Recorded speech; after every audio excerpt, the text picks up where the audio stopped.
Today, I will be analyzing the aspects of critical thinking employed by the FBI and other officials during the Branch Davidian standoff in 1993.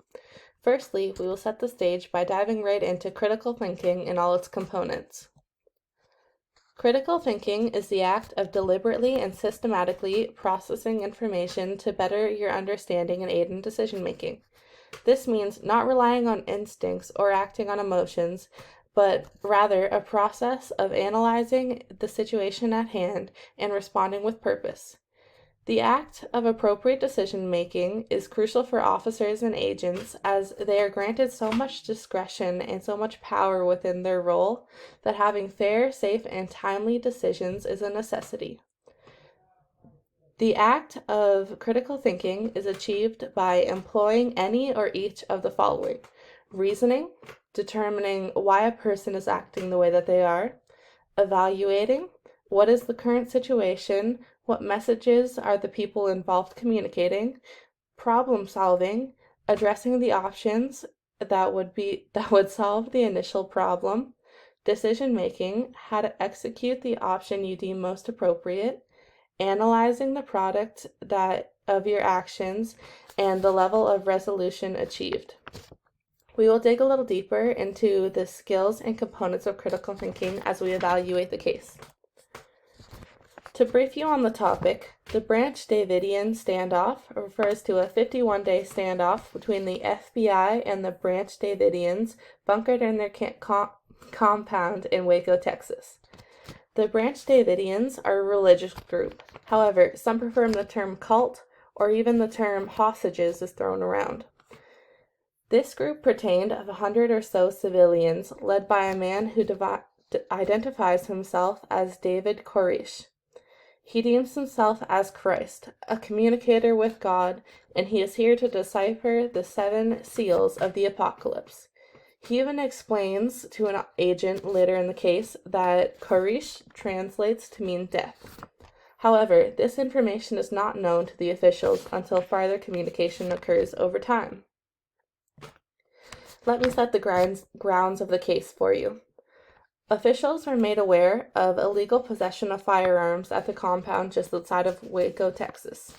Specialists in the field, the Bureau of Alcohol, Tobacco, and Firearms, known as ATF, enter the compound February 28, 1993, in an attempt to arrest Koresh and search the facility as they were granted warrants.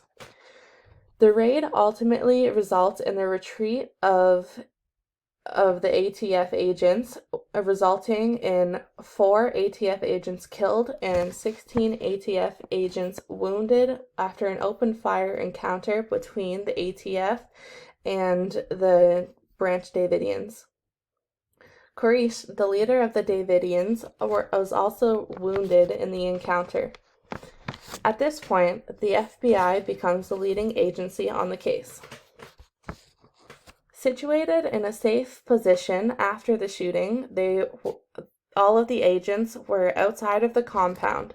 It then became the case of the FBI to become the leading agents on the case, and it became crucial that the FBI make judgment calls about the proceedings. This is where critical thinking comes into play. It is important to understand that critical thinking is not always linear. In complex situations, there are many factors to consider and many options are available, but not always the most reasonable. This is why critical thinking is necessary, in order to rule out the options that are unreasonable and determine the option that's most beneficial in the current situation and most benefits the future proceedings to put you in a good standpoint for tactical plans in the future. Firstly, we must acknowledge that the purpose of the FBI in this situation is to arrest the Davidians and confiscate illegal weaponry, as was the purpose of the ATF. The FBI is required to make a series of decisions about how to proceed from this point. We will go through a few models to demonstrate how the FBI utilizes critical thinking to guide their decision making. The first step utilizes evaluation skills from sources such as observation and past experience. Observing the current situation entails making note of what is currently going on around you.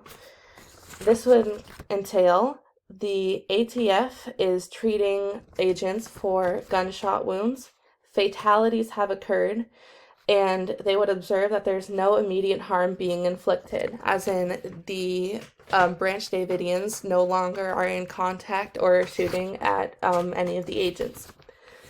Building on these observations, an agent would compare the situation to past experiences and training. They would know that the presence of guns escalates a situation, as it already had with the ATF invading. And they would know that people who have acted criminally before are more likely to reoffend than someone who had not acted criminally before. So if they were to be put in the same situation, the Branch Davidians would likely open fire again if they were invaded upon. The evaluation concludes that the FBI are currently safe in their position, and using force to attempt a raid again is at high risk of injury or fatality for agents and other parties involved.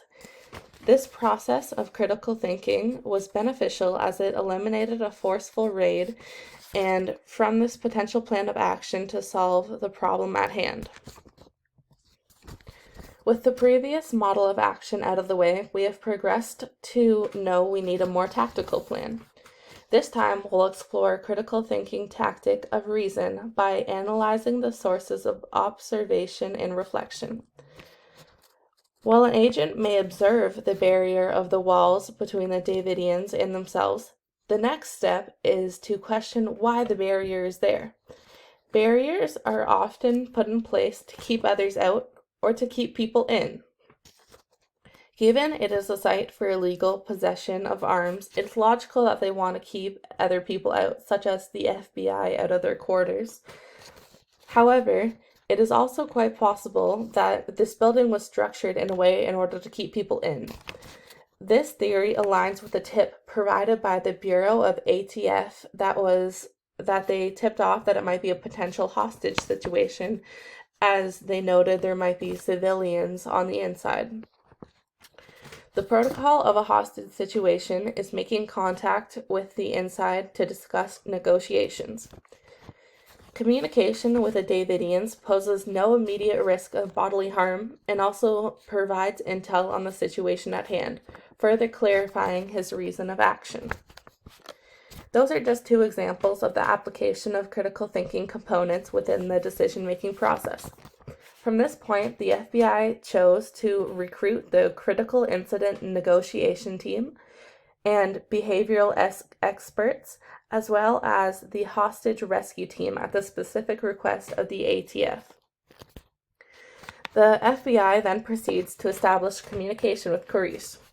This is an example of information seeking as a skill, as they encourage him to volunteer information about his intentions and needs that can be leveraged in a negotiation, as well as assist in understanding his psychology. While acquiring information through the extended communications with Koresh, many other critical thinking tactics are used, as well as discriminating, which is analyzing the similarities and differences between other negotiations to the one at hand. They can determine the goal of Koresh and decipher whether his actions are religiously motivated by cult activities, or even stemming from mental disorders. Discriminating is a tactic used during the criminal profiling process. And they can determine his criminal capabilities and likely actions. Another skill that is used is transforming knowledge. The Branch Davidians were originally based on the Christian religion, so knowledge of this religion and biblical talk provided a path to communicate in a way that would engage Koresh and encourage him to share when prompted.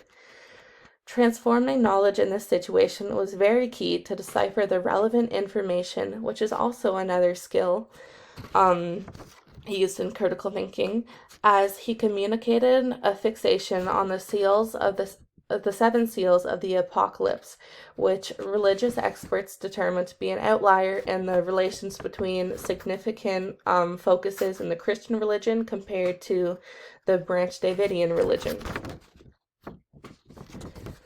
That concludes my analysis of critical thinking skills utilized in the FBI response to the branch Davidians. For those who may be curious, the case proceeded with semi-successful negotiations throughout the first month. Children were released from the compound in pairs for the first few weeks as a result of the negotiation. One deal entailing the radio broadcast of Koреш's teachings in exchange for children being released, as well as many times he promised that Koresh would surrender himself, however, he failed to do so. It is also worth noting that adults were allowed to leave at their own discretion throughout the standoff. However, the last Davidian willingly left the camp on March 23, 1993.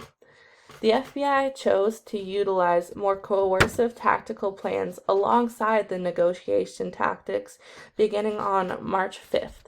This entailed playing disturbing sounds and music over a loudspeaker accompanied by flashing lights at all hours of the night with the intent of disturbing the Davidians.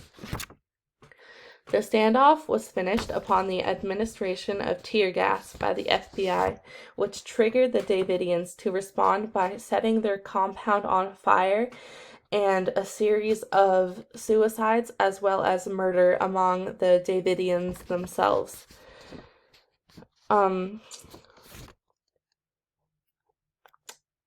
Obviously that there was critical decisions made by the FBI throughout all these action-filled movements. Unfortunately, I did not have the time to dive into all aspects of analyzing and forecasting predictions that was utilized in order to make such an impactful judgment calls. Thank you for your time today. I hope you enjoyed it.